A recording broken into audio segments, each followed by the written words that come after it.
Wired Magazine's Leah Feiger and Tim Marchman have this scoop today. Quote, Doge has spent the last few months ripping through the government, gutting agencies and pushing out tens of thousands of federal workers in an effort, Elon Musk has said, to eliminate waste and fraud. As part of this plan, Musk has previously stated that Doge staffers would cost taxpayers nothing.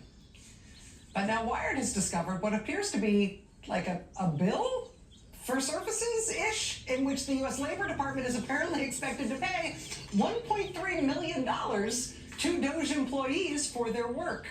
As Ms. Feiger and Mr. Marchman report, quote, this $1.3 million figure and previous Wired reporting about Doge salaries tell us a different story.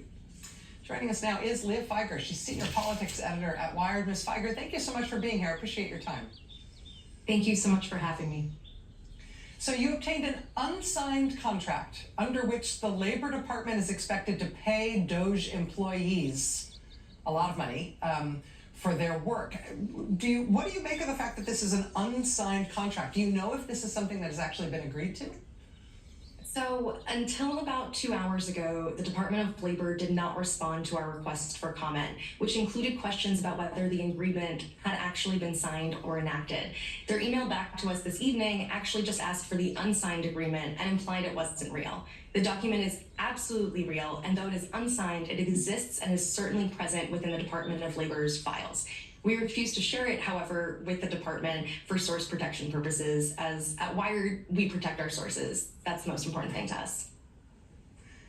In terms of the implications of this reporting, as you note, Elon Musk has said, sort of pounding his chest, that all the work of Doge employees would be free of charge to the American taxpayers. What is it in this document that that Doge employees are expected to be paid for?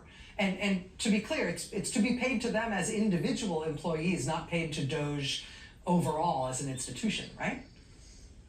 So it's not entirely clear exactly who gets paid and how they get paid. We do know the names of the people that will be getting, that should theoretically be receiving money for their work at the Department of Labor, and that includes Aram Mogadassi, Miles Collins, and Marco Ellis.